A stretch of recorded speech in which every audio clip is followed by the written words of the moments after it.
Hey everyone, welcome to Katya's Yarn Bois. My name is Katya. If you're not familiar with my work over on Instagram, I like to design crochet patterns for prehistoric animals.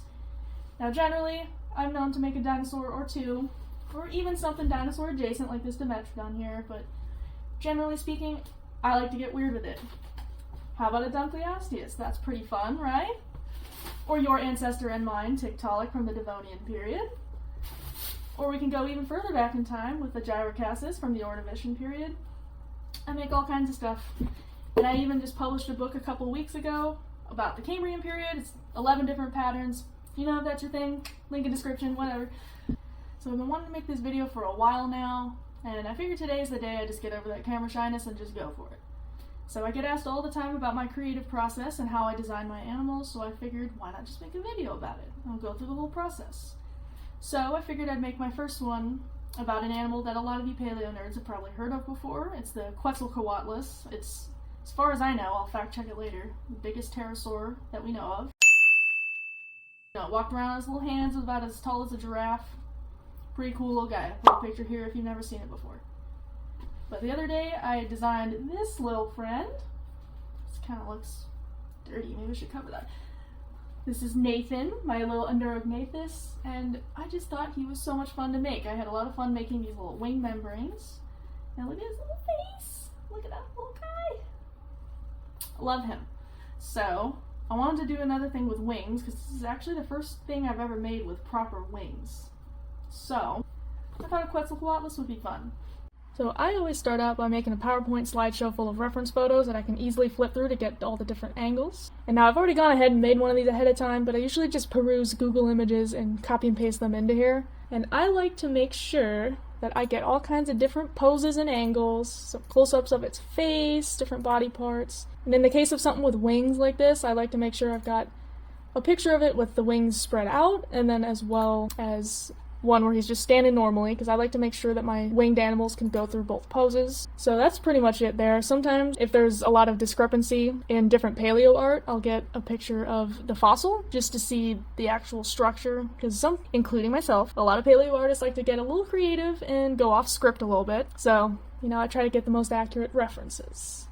So once I have all my pictures together and I have a pretty good idea of how I want to approach it structurally, that's when I start picking out colors. So this guy is giving me cassowary vibes. He's just a big, mean-looking bird. He's even got the little crest on his head. I just think a cassowary color palette would just look so good with this. I've actually already designed a cassowary. This is in my early days before I figured out that I wanted to do prehistoric animals. Pattern is linked in the description if you want it. But I'm probably just going to use the same yarn colors that I used in this guy. And I also might do a little bit of like a white throat belly area. There's a few reference pictures that had that, and I thought that looked pretty cool. So I might do that.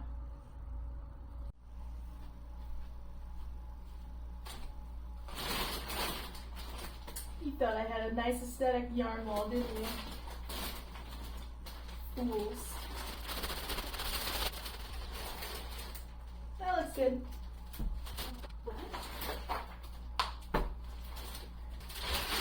I just moved like 4 months ago, and everyone knows it takes a couple years to fully move in, so here's the haul. These are all the different colors that are going to go into it. So I'm going to start with the beak, because in all of my designs, I always start with the head. Almost no exceptions, unless it's something weird like this, where I'm not even really sure if these have heads. So I'm going to start with the bottom beak. And then we're going to make the top beak, and we're going to crochet them together. So, let's just get into that. Oh, and I gotta put my document together. I'm just going to borrow from the old one and put my information in here. I wanted to do yellow eyes, but I don't have any. Let's do red.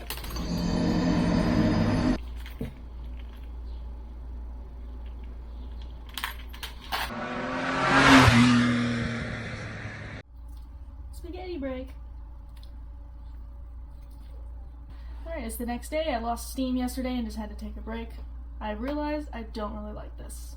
So I was going to do 2 separate jaws and sew them together, or crochet them together, but I don't really want to leave that open like that. I was thinking I'm just going to do the whole beak as one solid piece, and then I'm going to surface crochet a nice beak edge, which I have done before on a few patterns and it looks pretty good. So did I do it here? No, I didn't. Okay.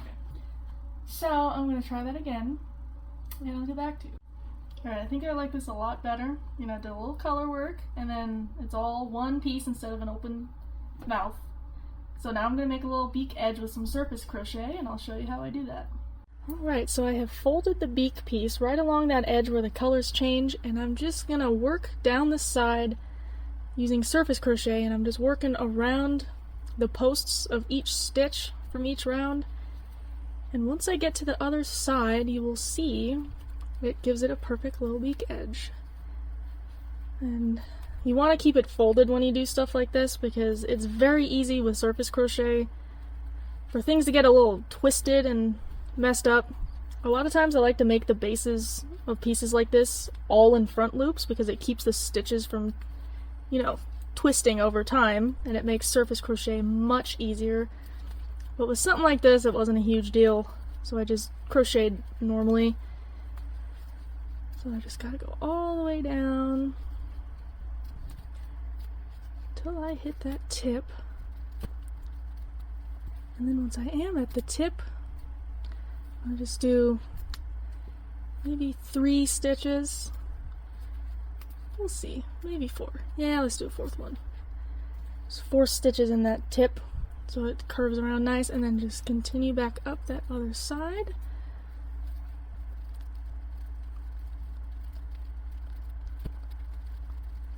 Alright, then we are all the way up to that edge now. So when I take that hook out and give it some body here,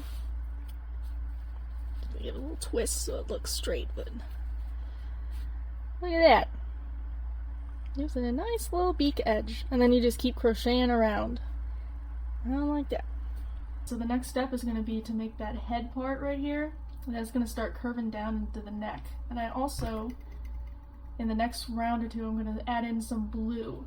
So still using this guy as a reference, so this lighter blue right here, I'm going to put it in the head, and then it's going to get down into this darker blue, and I'm just going to feel it out. Honestly, my process with this whole thing is I have a general idea of how I'm going to do it in my head, and then I just go with the flow. There's no real, I don't draw any schematics or anything like that, I just wing it.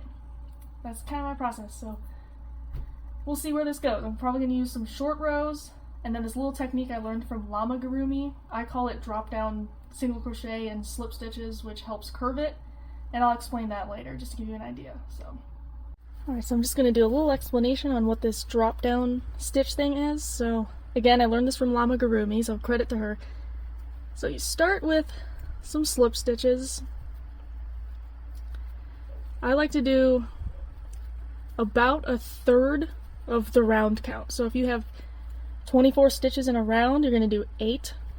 That's just been my rule of thumb. It works well for me. And then I'm just going to single crochet the rest of the way around.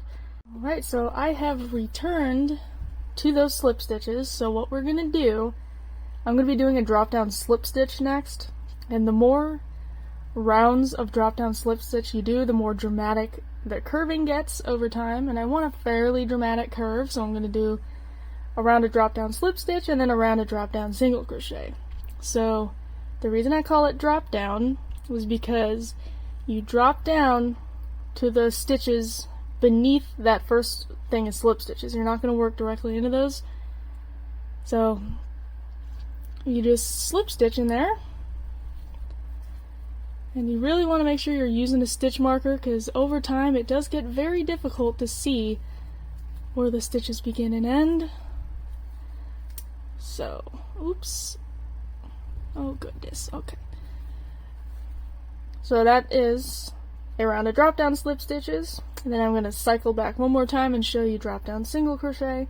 Alrighty, I'm back again at those drop down slip stitches. So now for this last round, you're going to go in that same stitch that you dropped down in the last round. So no matter how many rounds of this you have, you always drop down to that same stitch. So I'm just going to drop into it and then make a single crochet.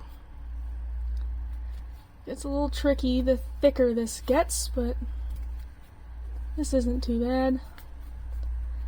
And so what it's going to do is, because you're essentially in a way skipping rounds on this one side, which causes the other side to be taller, so then it starts to curve it over time, if that makes any sense. And then I'm just going to return here and then single crochet. So got multiple irons in the fire right now. Like, I'm slowly doing some increases here to get that top of the head shape, and then I'm also starting to curve down here so that the head starts to curve into the neck like that. And then I'm also going to be adding in that blue color pretty soon, probably this next round after this one. So sometimes it gets a little tricky where you have to have multiple different shaping things going all at once, but that's part of the fun of it for me. So I will check back in a little bit. So I'm about to do some short rows to change the direction of the head, but I wanted to share a few pro tips with you guys. So the first one is don't chain one and turn after every short row. I find that if you don't do any chains and you just go straight into it, it looks so much smoother. It doesn't have that weird bumpy appearance. And then also, this one takes a little bit of practice, but I've been doing it for a couple years now and I will never go back. Work backwards. So instead of going in here, you are going to pass your hook through the back of your stitch, and I yarn under, so I do it this way. You pull it out, and then you yarn under again. It's hard to do on camera, sorry guys. You do that, and then pull through, and you just crochet like that. Take some practice. It's a little weird at first, but it eliminates that, you know, ridged, ugly kind of texture when you're doing short rows. I hear a lot of people complain about short rows because that contrast of rows in rounds looks so off. This is the perfect way to get rid of it, so give that a try. Alright, now I'm done with the short rows. I just want to show you guys one more pro tip for making these look super smooth. So what I do is, in the very last available stitch of a short row, you're going to make it a decrease, not in this first stitch, but there's this little corner spot that was already worked into. I call that a root space because it's like the root of a stitch. So you just make a little decrease in there. Then I go to the next one, and then I've got one left. I'm going to make another little decrease in that little root space right there. Not that first stitch, but that little corner, that little root. Make a little decrease. And once you get past this round once you make that next round, you'll start to see how smooth it looks. But I just thought I'd share that with you guys. It helps mine look a lot smoother. Almost forgot, when you're going up the staircase, it's a little different. So you're going to finish all of the stitches in that row or wherever you are, and then you're going to start a decrease in that little root space and end it in the first available stitch of that next row up there. Oops, in there. And there you go, just do it like that. And it makes it so much smoother. So try out those 3 things, and it'll make your short row experience so much better. Alright, here's where I'm at right now. Check that out, it looks real smooth. Like, you can barely even tell that that's worked in rows. That's the beauty of working backwards. And you'll see in a bit, this edge will end up being pretty smooth as well with those other 2 techniques. And now it's time to put some safety eyes in. I'm just gonna put it probably like right there. Yeah, it looks good. I'll just put it in on both sides and then we're good to go. It's looking a bit like a dodo bird right now. I really hope it doesn't continue to look like that, but I'm gonna trust the process on this one. Alright, so I'm making my way through some of the colors. I'm gonna add in red in a little bit, but I'm just gonna be slowly curving this neck just a little bit to give it some extra dynamic form, and then I just wanted to show you that smooth edge I was telling you about. Perfect, right? Short rows don't have to be ugly. So here's where I'm at right now, adding in some red, and if you look closely, it's starting to ever so slightly curve. I'm going to make it curve forward and then back, and then the back of the body's going to go this way, if that makes sense. So I'm kind of going based on the color pattern I did in this first one, so that looks a little goofy right now, but I'm a big fan of the whole trust the process mantra. It'll look way cooler eventually. I'm going to be tapering in these eyes and using a little bit of, what do you call that? Needle sculpting to give it a bit of a brow bone. So it'll look a little less silly. But we're super early into this project, so we've got plenty of time to make this look cooler. Hopefully all these cuts don't look super choppy in the editing, but whatever. So now I'm getting rid of the blue and the red, and I'm just going to do black and this gray all the way through. So basically what I do, every couple of rounds I'll stop and look at what I have and then try to visualize the rest of it. So I want the head to be angled down about like this. So I'll hold it up like this and then I'll see where the curve is going. So I kind of want it to do that. So I'm done curving it this way. I'm going to do a couple rounds just straight and then start curving it back this way, and then I'm just going to expand into a body, do a little nubby tail, and then that's going to be it for the body. Alright, so I have successfully curved it back the other way, and I like the angle that this is at for the body. I do want it sloping down a decent amount.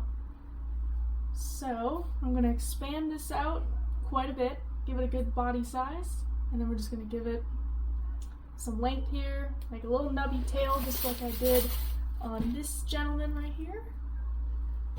And then the body is done. Okay, it's the next day, and this is where I left off last night before I lost steam and started playing Minecraft. So I'm just going to finish this up, and then it's going to be time to work on the arms and legs and the wings and all that. That's when it gets fun. So let's get this boring part out of the way. Okay, it's finally done. That took so much out of me. It is so hot, and the heat just drains the life out of me. So this was quite an effort to finish this, but here he is. That nice long body with that snatched waist right here, kind of. Little tail. So a lot of the guide pictures I was using, they had really short bodies in relation to the neck, which, I mean, I don't know. I felt like it would look goofy on this, so I tried to make it look a little more proportional. And then I also looked at some fossils, and it looks like they're a bit more like this. So I just feel like this will be easier structurally. It'll be easier to hold up the weight of the head that way, and it'll look a little more natural. So took a little bit of artistic liberty, but I mean, the fossil record seems to be on my side anyway. So tomorrow I'm gonna start doing some eye details. I really want to make the crest, but you know, etiquette would have me do the arms and legs first and then the little details last, but we'll see what I want to do. But until tomorrow. Alright, so next I'm going to taper in the eyes and then make a nice little ridge, little brow bone, using just some basic needle sculpting, so I'll show you how that works. Alright, so I've threaded my needle with this gray colored yarn, and I'm just going to stick the needle just anywhere in the head, and then I'm going to pop out right next to one of these eyes. Hold that all the way through. So then I'm just going to reinsert just like one stitch over from where I just popped out. And then I'm going to come over on the other side anywhere and pull,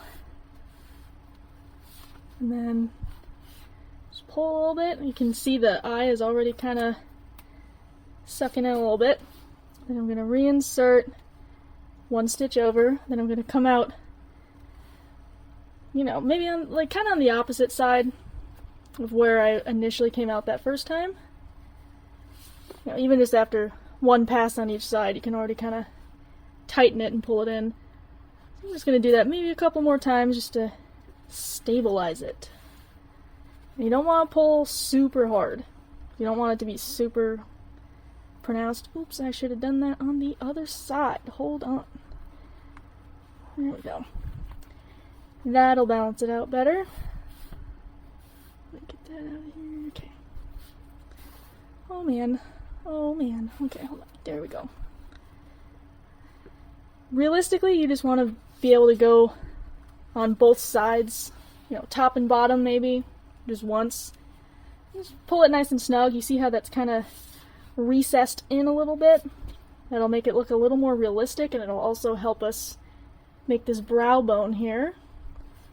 So, to make the brow bone, I'm actually going to have to cut some blue yarn as well. Otherwise, the needle sculpting is definitely going to show. But, let's see. So, what I'm basically going to do is I'm going to pinch, and then I'm going to pull, and then I'm going to come over on the other side, hold on. There we go. That'll balance it out better. Realistically, you just want to be able to go on both sides, you know, top and bottom maybe, just once. Just pull it nice and snug. You see how that's kind of recessed in a little bit? That'll make it look a little more realistic, and it'll also help us make this brow bone here. So, to make the brow bone, I'm actually going to have to cut some blue yarn as well. that until it makes a nice little brow bone. Then I'm going to get my needle over here. Pinch that again. So pinch it in place and then just pass your needle back and forth along the base of where you pinched it. You don't want to pull super tight or it's going to leave a really unsightly little edge. So all the pinching you're going to want to do with this hand, and then just pull snug but not tight. We'll pass through. And it's going to start holding that into place. And I'm going to go get some more of this blue yarn real quick. Alright, I'm just going to insert it into the back of the head again. Pop it out maybe like right here. And I'm going to pinch that side nice and tight. Then do the same thing I was doing earlier. Get a good pinch. Oops, there you go. See how that makes a nice sharp brow bone? That's the beauty in needle sculpting. I do this in most of my patterns because it really just takes it to that next level. It takes it from a stuffed animal to an art piece. So now that the head and body are done, the next step is going to be to start making the limbs. And I was going to do a little thing that I call Frankensteining, where I take some of my old designs and take pieces of them that are similar to what I need for my current design, and usually I modify them. Sometimes it's just a perfect copy and paste, but I'm definitely going to need to modify this time. Also, if you Frankenstein something for your own designs, make sure it's your own design. Do not Frankenstein other people's work. But so what I'm going to do is I'm going to start with the back legs first because they're shorter and lower to the ground, so I need to see where those sit on the animal first before I make these wing limbs, because I can totally see myself making the back legs, way too long in comparison to these. So I need to make sure I've got this figured out before I do these. And I was going to use a very similar design for this, but on this little guy I have his hips very spread out, kind of cowboy style. But I'm looking at a lot of the pictures of Quetzalcoatlus online, and it looks like they're a little more mammal-like, for lack of a better term. They're not sprawled out, they're a little more underneath them. So I'm going to have to make a hip joint on the edge. So I'm going to make a little, I don't know how to explain it, I'll show you later, but I did not do that on this one. So I actually started from here and worked down here so that I can make toes easier. But it's going to be kind of a pain to work from the hip out if I do a hip joint. So I'm probably going to have to make 3 separate little toes, crochet them together into single round, and then work up this way so that I can make a little joint. So I'm going to do that. And then with the wings, I noticed with this little Aneurognathus guy, you've got humerus, forearm, finger bone. But if you look at this picture right here, Quetzalcoatlus has humerus, forearm, and then 2 finger bone joints. They've got a whole extra little segment in there. So I'm probably going to do pretty much this form, but I'm just going to add an extra joint in the finger bone spot. And that's going to be pretty much it for the limbs on both of those, so let's get cracking. Alright, so I've got 3 toes here, and I'm going to show you how I join toes together. So I've got my hook active in one of them. So first thing I'm going to do is this is a round of 6, I'm going to crochet 3. So 1, 2, 3. Then I'm going to grab one of the toes. And this is how I make it look seamless, because I hear a lot of complaints that when you join things there's like a little gap. So if you look real close, you know how I mentioned that root space back when we were doing short rows? So that right there is the root space. I'm going to make a little decrease in that root space, and then the first available stitch in the round of this toe. And boom. So that counts as the first of 3 stitches I'm going to do here. So 1, wait, hold on. Oops. 2 and 3. So then I'm going to grab the last toe. I'm going to do that root stitch thing again. And now I don't write this in my patterns, I think I mentioned before, because it would be kind of a pain to explain this, but this is just my little secret hack. So that's first stitch. We're going to go all the way around this toe because it's the last one. So 2, 3, 4, 5, and then when we get to this one, I'm going to make another root decrease. I'm going to do this 6th stitch, and then there's another little root space in the stitch where we first attached to this last toe. So I'm going to decrease like that. If it'll let me, hold on. There we go. And then one more root space. So on this next toe, the last stitch that was worked into it, go into that root space and decrease. That counts as your first stitch. So 1, 2, this is the third one. Do a root space decrease, then return to here, root space decrease on that first toe. 1, 2, and 3. So that finishes it off. They're all together now. So I'm going to work this in one single round, and you've got your little toes. No sew. Alright, so I've got the foot together. I'm going to switch over to black. So that's how it's coming out so far. Alright, so I just finished one leg. Pretty happy with how it came out. Nice toes here, good bends. And I've got this sticking out right here. I always like to put stem wire in the joints of my animals, especially if they're going to be carrying a lot of weight, which this one definitely is because it's big. So I always leave a good amount, at least an inch, and then I wrap it real tightly with tape, because I then push it into one of the stitches, and that really helps to stabilize the joint and keep the stem wire from flopping around all loose. So I need to make another one of these. This is that hip joint I was talking about, this rounded off piece. It's possible to do this starting here and moving down, but it is a huge pain and it's harder to explain in a pattern, so I like the way I did it. It came out good. I just have to make another one where this is on the opposite side, so it's really just a matter of copying the entire leg and then switching one single row. That's it. So that's going to be pretty easy. And then once I make that other leg, I'm going to sew them on. And that way I can get a good judge of, you know, where the arm pieces need to go. So I always assemble as I go. I know a lot of people like to do all the assembly at the end, but from a design standpoint, a lot of the times you need to assemble as you go so that you know how to make the next piece and how to put it on. So that's my process. Alright, so I got 2 back legs now, so let's go sew them on. So the first thing I'm going to do is just get a feel for exactly where I want these, and that includes both the position and the angle. So I'm going to bend the wire out of my way so I can visualize it better. I already like it like that, so let's see. Here, let me see. I'm going to find a stitch hole and just push that stem wire in. So that's about what we're working with right now. And I'm going to do that on both sides. Alrighty, so I've pinned them both in place. And when I stand him up, he's leaning a little too far forward, so I'm going to adjust this just a wee tad. I'm going to spin it back just a bit. Oops, sorry. Still getting used to filming myself doing things.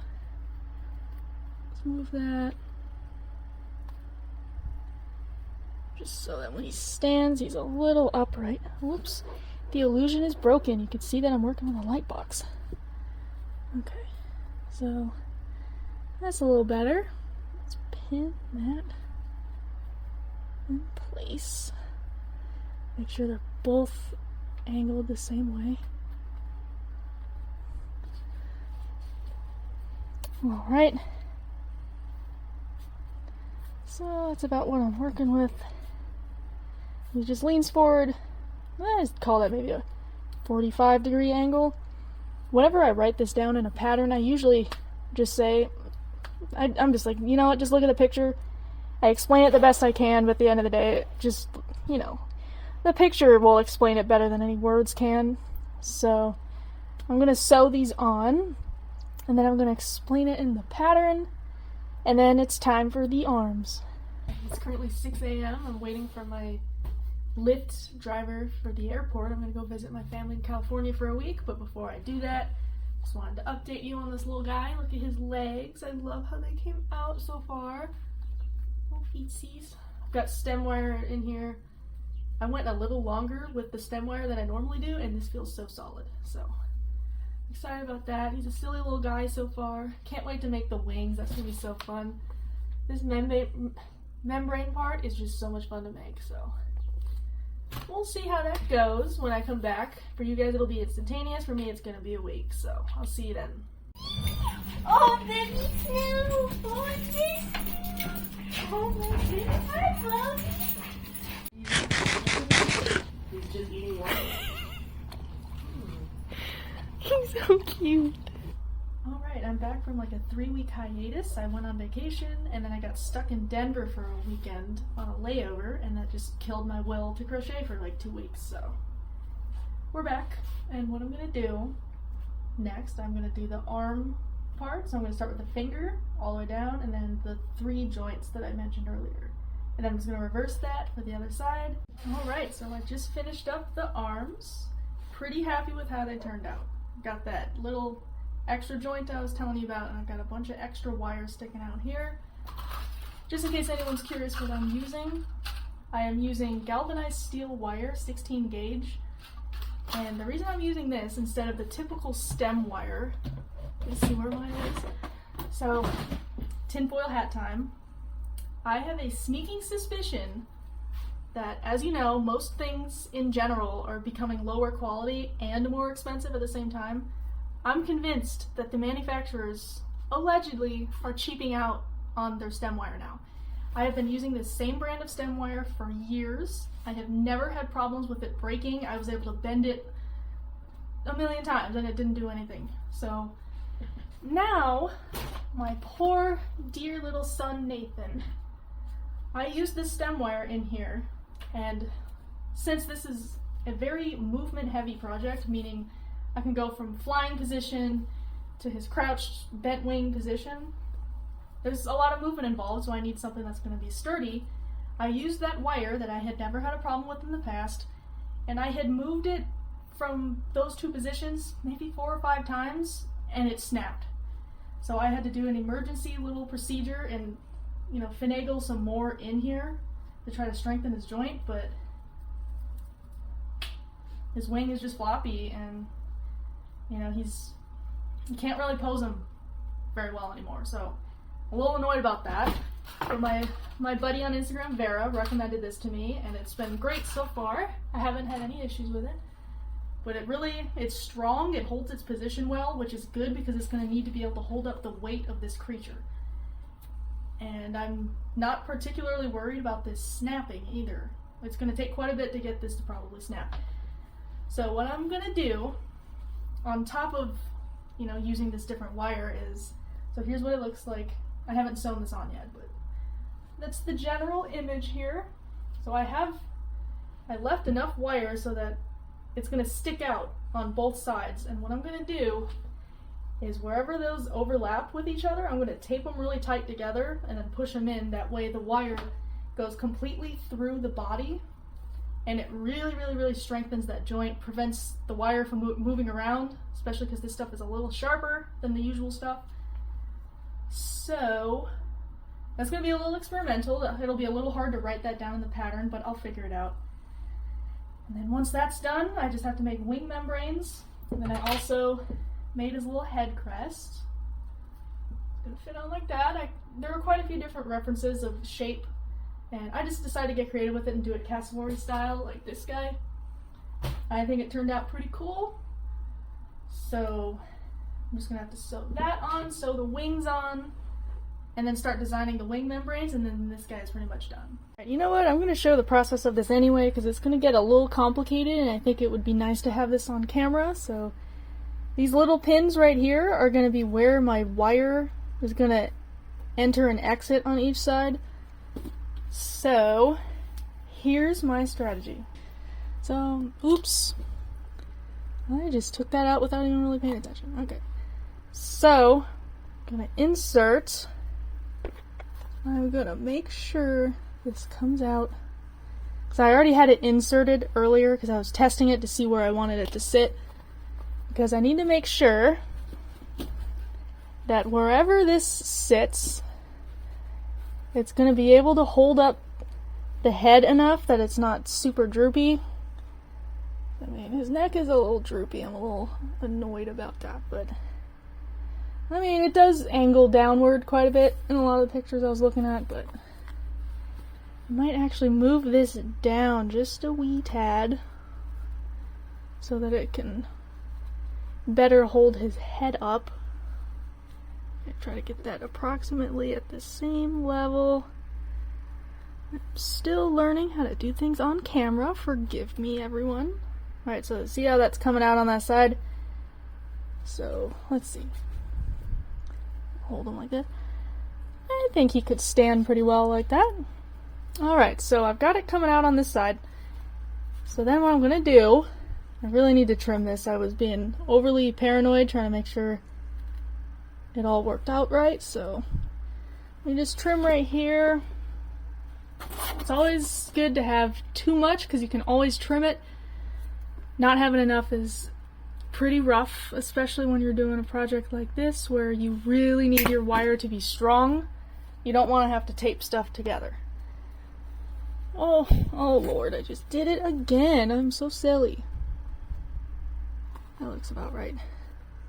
Right there, yep, okay. Man, I'm getting all that fuzzy stuff coming out. I hate that. Working with black yarn is the worst. Okay. So, gotta make sure that looks good. I'd say that looks pretty good. I like where that sits.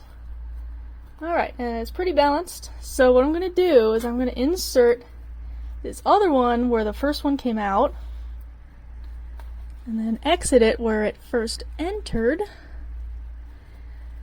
So that way we've got a really solid overlap of wire. Good Lord, this is difficult. Okay. So you see how it's coming out on both sides, so there's going to be some overlap. So I'm going to be probably trimming this again, and then I'm going to be very tightly taping it together. I'm going to use electrical tape because this is a lot stronger, and I'm not going to be as worried about it coming undone and then poking through. So I'm going to turn the camera off and then do that off camera because this is going to be a huge pain, and then I'll come back when I've done that. Alright, so I finished up with the wire on the inside, so I'm going to show you. What I did was, so I pushed it until it was, you know, flush with the shoulders, and I bent it down just a little bit into here, and I pulled this back and I taped really tightly these two pieces together, making sure that I've got plenty of clearance away from the end of the wire just to prevent any potential poke through. Probably wouldn't advise this, giving this to a little kid if you're going to be using the wire, because, you know, kids always find a way to hurt themselves with this stuff. But so I did it on that end too.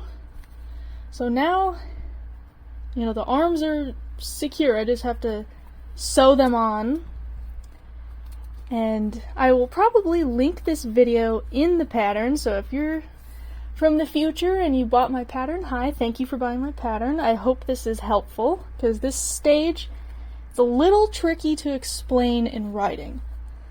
So I'm just gonna have to, you know, mess with it until I'm confident that where the little hands right there land, it's gonna be able to hold itself up. I might need to spread his wings a little bit, but once it's sewn on, it'll be a lot easier to, you know, see. But so I'm confident that it's going to be able to hold itself up like this, and if not, I can just widen his arms, and then he'll be able to hold himself up.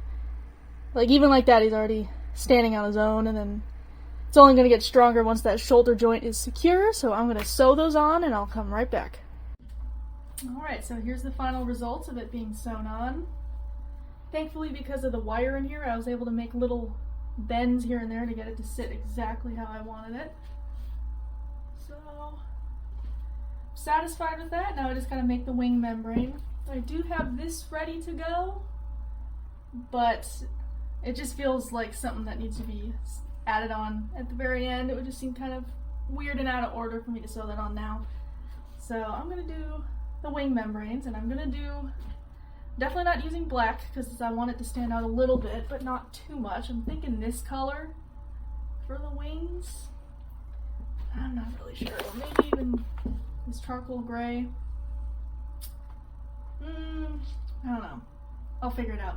I've decided. I think I'm going to use the same color I used for the belly side. I think it'll make it look pretty cohesive design-wise to do that color. So what I'm going to do is I'm going to spread his wings apart and open them up. This is why stem wire is really important for the structure of this. So I'm going to be working with pretty much that shape. So I'm going to be making a flat piece starting on the fingertip end, and I'm just going to, you know, with increases and decreases on the outside edges, I'm just going to follow the contour of that, and then I'm probably going to have it sit either right where the leg connects, or I might even go up a little bit on the leg. So let me show you how I did that on Amigurumi. So let's look at this side. So I started on this end, this is my row 1 end, and I just followed the contour of this finger. I would increase, I think, every couple rows here to, you know, widen it, and I would start decreasing on this side at a certain point while still increasing, and then I'd increase more. And the best way to describe it, if you're at all familiar with applique crochet, which is all two-dimensional stuff, that's, I mean, this is a very simple piece as far as applique crochet goes, but that's kind of the approach I'm taking, of just working on a two-dimensional piece. And I think it's fun. It's, the math of it is a little different than a three-dimensional piece, and I find that fun. That's why I actually wanted to make another one of these, because I really had fun making the wing membranes on that other guy. So I'm gonna spread it. Doesn't he look cute? Look at him. Look at that little guy. He's so happy. So this, he's gonna have quite a wingspan. This is probably gonna take up quite a bit of yarn. So I'm gonna get to it. Alright, so I finished my first wing membrane, and I really like how it came out. It's pretty much the same general shape I did on this one, but much bigger because this guy's really big. So generally, what I do when I'm designing wings like this, if any of you are out there trying to design wings yourself for one of your things, is I bend the arm part into the shape that I want it to be in when the wing is fully extended. And then what I do is I start working on my little membrane, and every couple of rows I'll put it up next to it and just see, do I need an increase here, do I need a decrease here? So every couple of rows I'm checking, like, oh, it's starting to come away, let's increase. Keep going, oh, it's starting to come in this way, let's decrease. So I basically follow that all the way through. That's my process there, in case you're curious. I did have to frog this piece a couple of times. You know, this is like the third attempt. The first 2 attempts I got pretty deep in before I had to finally frog it, and you know, that always hurts, but a wise person once said, don't hold on to a mistake just because you spent a long time making it. And I really take that to heart when I do crochet stuff, because I'd rather take that extra time to redo something and make it look the way I really want it to, rather than just settle for, you know, not that great just because I don't want to, you know, waste my time. But when you're designing something, especially, it's part of the process. You have to just accept that making mistakes is part of the process, and you have to factor in time for that. So totally normal part of the process. You're not crazy if you're making mistakes. So now what I'm going to do is I'm going to mirror this piece for the other wing. So basically what I'm going to do, this is actually kind of easy, and I really love, once I get this one figured out, the second one is a breeze. So for every spot on here where I increased on a side, I'm gonna do it on the other side. So if there's a row, let me see. So I have a row here that says decrease, single crochet 22, increase. So for that other membrane, it's gonna be increase, single crochet 22, decrease for that same row in that opposite side. So it's just flipping them. And it's a little tedious having to change every single row, but at least I don't have to do any more thinking, which is good. So once I have that, I'm going to sew these on, and I'll show you how I do that. I like to take, what are these? Oh my god, I can't think of it. I'm a goober. This thing, yeah, safety, no. Stitch markers. I'm dumb. So I take a bunch of stitch markers and I just clip it in a bunch of different spots on the membrane and arm to like clip it into place just so it doesn't go anywhere when I'm working on it. And then I sew it on, so. I'll meet back with you once I have 2 membranes. Okay, just finished the left membrane. I had to get a little creative to fully mirror it exactly right. I'm not going to get into the details of it, but I stayed up way past my bedtime getting this done, but I was just in a total flow state and I didn't want to stop, so I'm stopping here for tonight. I'm going to pin it on and sew both membranes on tomorrow. But until then, I'm gonna go make a microwave quesadilla and pass out, so. Actually, hold on a second, I got something to tell you. Here's what it looks like pinned on, by the way. Those clippies. So you know how everyone always says, like, well, math in school, when are we ever gonna use it in real life? I use math every day when I'm designing stuff. I use math up to like the geometry level and a little bit of algebra as well. Just wanted to point out, you remember that mx plus b, y equals mx plus b slope thing? I'll probably put a picture up there in case you don't know what I'm talking about. I use that all the time. So you see how this is, you know, going this way and then it goes a little steeper? I actually use the slope formula to calculate that. So maybe someday I'll explain exactly how to, because right now I couldn't tell you. Brains are kind of fried right now. But don't ever let anyone tell you math isn't important. Alright, I just sewed on the wing membranes and look at this beast. I had to scoot back a bit so you can get the full thing in frame, but check out that wingspan. Let's look on the other side. Look at that. That looks so cool. I'm so happy with how this is coming out. So all that's left now is I have to make, there's a little tiny membrane in here. I'm just calling it elbow membrane. I made one, I just gotta make the other. You just sew that in there so it makes a nice completed wing shape, because without it, it's got that little, you know, not very aerodynamic, missing that piece. So I'm gonna put that in there. Some pictures I was looking at also have leg membranes, and I even did that on a Neurognathus. But I don't really know if I want to do that, if it even feels necessary. I feel like it kind of looks cool the way it is. So I probably won't do that. And then I just gotta sew on his little headpiece, and then this guy is pretty much almost done. And just wanted to show you too, you know how I was mentioning doing the working backwards thing when you're working in short rows? Anytime I use rows at all in amigurumi, I do, you know, every other row I work it backwards, so look how smooth that looks. That's just something I like to do. You don't have to if you don't mind the texture. I just am very particular about it, so. Alright, this guy is so close to being done. I'm probably just going to cut to the finished product at this point. Alright, he's all done. I finished the little elbow membrane so that the wings are all complete, and then I added the little head crest I made earlier. And he is all done. I'm really satisfied with how this came out. This wingspan is crazy. Folds up pretty nice. I'm really happy I went with this steel wire because I'm able to go back and forth between poses. It holds its pose really nice. Takes a little finagling to get it to sit exactly the way I want it to on the ground. But at least it's not snapping, knock on wood. But now I'm going to take him out in my little neighborhood. I have the cutest little spot where I can take some nice pictures of him.